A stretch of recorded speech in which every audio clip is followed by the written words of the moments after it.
Thank you, Zelda. It is so great to be here with you this morning. I checked the weather forecast for Huntsville, Alabama, and I believe it's about 87 degrees. I hope it stays nice today with all of you. I want to thank, I'd like to thank Shara and Zelda and Monica and Sean and Josh for this warm welcome. It is such a pleasure being here with you this morning. As most of you know, I'm a native of Birmingham, Alabama. I currently live in California, and it's a lot different than being in Bama. I live out here, I work here. I am the RPAC fundraising liaison, so I travel all over the country, but my heart is in Dixie. So I'm thrilled to be with you today and to impart some information and answer some questions that you might have. I actually bring best wishes today from our president, Vince Malta. He sends his best, and he would love to be with you one day. You know, I used to travel all over the country, but now Zooming is a thing of the future. And it's exciting because I can be right there with you in Huntsville. There's only one thing better. I wish I were there with you in person today. But I'm thrilled to be here. And let me start by saying that I hope all of you are well and safe. I hope your families are well and taking care of yourself during this crazy time of this COVID pandemic. More importantly than anything else, I think it's important for us all to be happy. Zig Ziglar said it best when he said the greatest source of happiness is the ability to be grateful at all times. And knowing people from the South, I know that's something that resonates with people from the South, and particularly from Bama. 2020 has been a difficult year for most of us, and a lot of firsts. We had our first NAR legislative meeting virtually. We had our first virtual leaderships summit. And I know that you've had a lot of firsts down in Huntsville. Actually, this is my first trip to Huntsville, albeit Zoom, and I'm thrilled to be here with you today. That's actually where engaged members like yourself come in. You are the boots on the ground. And I think it's important that you understand that you're our direct connection with regard to the real estate industry as it pertains to DC. Two important words that come to mind, and that is pivot and agility. And you know, during these crazy times, those are two words that we need to remember, understand, and pass along to others, because these are difficult times for people. And I think it's important for everybody to understand that there are opportunities before us, and if we can continue to stay connected, engaged, we'll do fine. We've had record attendance at our Zoom meetings virtually. I know that I understand that you do the same. And I know that this is a very special day for your leadership team and for your members. We couldn't have planned for this kind of curveball. The reality of this is difficult to understand, but we have personal needs as family. Our kids, our lawns still need to be mowed. Our laundry still needs to be washed, and our businesses still need to be attended to. And when it comes to advocacy, governments still have to govern. And we are less than 62 days away from the election. And as busy as we are, I can't imagine having to understand everything that's going on with regard to the changes in the federal, state, and local laws, how a proposed piece of legislation is going to affect us as realtors and of our clients, know which elected officials are important for us to elect, That's where the Realtor Party and RPAC come in to promote us as realtors and our constituents. Believe me, that makes it much easier for us realtors to stay focused on our businesses, our clients, and our daily responsibilities. Because of you and your investments in RPAC, we're able to have a seat at the table. RPAC works together to protect almost 1.4 million realtors day in and day out to advance public policy and candidates that build strong communications, protect private property rights, and promote a vibrant business activity. They assure that realtors are a force to be reckoned with on Capitol Hill and in the State House and in the city halls nationwide.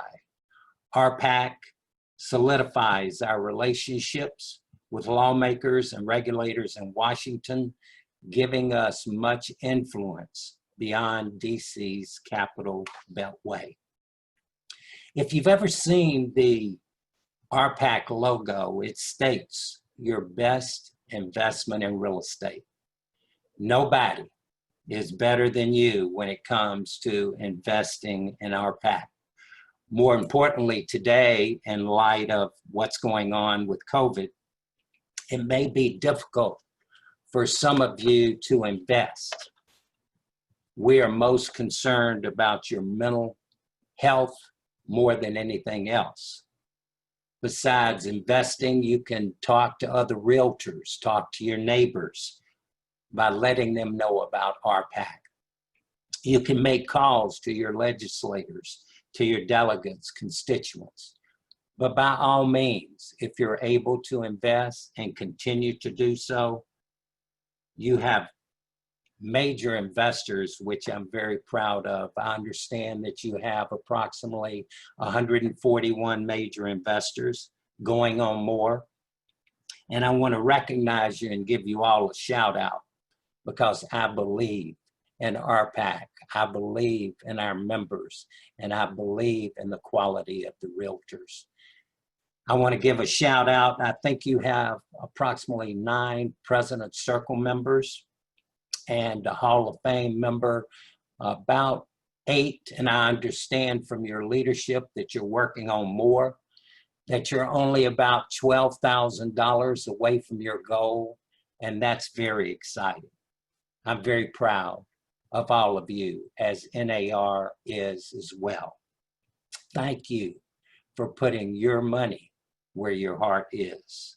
Your voluntary contributions to RPAC increases NAR's ability to impact policy and allow us to speak for the real estate industry in an engaging, powerful, and authentic way and safeguard the real estate industry in America.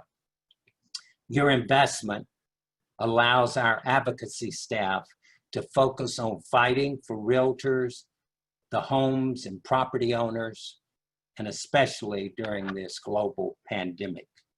Much of the success that we've experienced is a result of your support of RPAC. I hope that you have taken advantage of some of the programs that realtors have set aside for our NAR to make sure that you're covered during this pandemic time. The CARES Act, the Families First, Coronavirus Response Act, etc. RPAC and the Realtor Party are working hard on your behalf.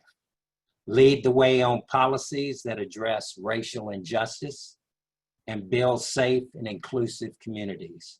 It provides grants to rebuild and restore public space impacted by racial injustice, demonstrations, and it continues our commitment to fair housing with implicit bias, training, and advocacy efforts. Most importantly, we are actively engaged with members of Congress on our coronavirus stimulus package. We're also working with the states, local, and territorial realtors to monitor legislation to make sure that they strategize the bridging budget shortfalls that result from the COVID-19 pandemic. Those are just a few of the reasons that we support the Realtor Party and RPAC. Everybody has a story. I'm a kid that grew up in Birmingham, Alabama, the son of a realtor who said to me, go out and do something great to help others. I come from an entertainment background, but I became a realtor because I believe in it. We all have our story to tell. What's your story? It's important. One of the things is, as realtors, you never realize just how important you are to those you touch. I want you to realize that and go out and talk to others. It's vitally important. Talking politics isn't always comfortable, especially now. So I thank each and every one of you for joining us today. As many as you know, and as long as I've been around for 44 years in the real estate industry, real estate has always been predictable. And as you know, it's changing with the pandemic, with the politics, with the stock market, with the issues of the world. I just read an article in the Wall Street Journal about robots taking over our industry. By the year 2025, 20 million people will be out of work. What will you do? What difference can you make in our industry, for your association, for your constituents, for your families, for the person standing next to you, to make a difference in this industry? As we all know, being brave is challenging, but it's what's required of great leaders like yourself. The people of Bama have always been resilient, and I'm proud of you. That's who you are, and that's who we are. As you know, you understand that we aren't the quiet type.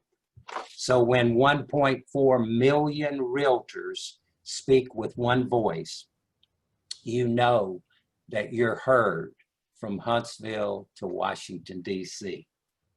In closing, I'm reminded of something that my dad used to always say to me.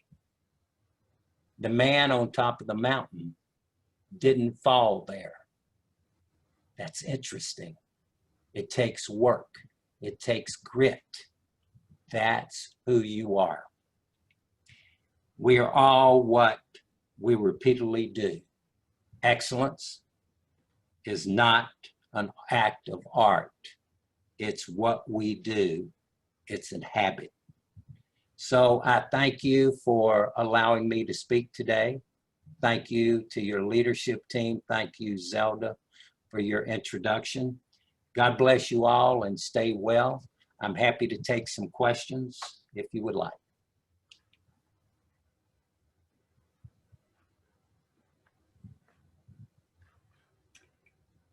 Well, thank you, Ziggy. We appreciate you being here today. So glad you could join us. And thank you for the update and for the encouraging words. We appreciate you very much. Thank you so much. God bless you. Ziggy out.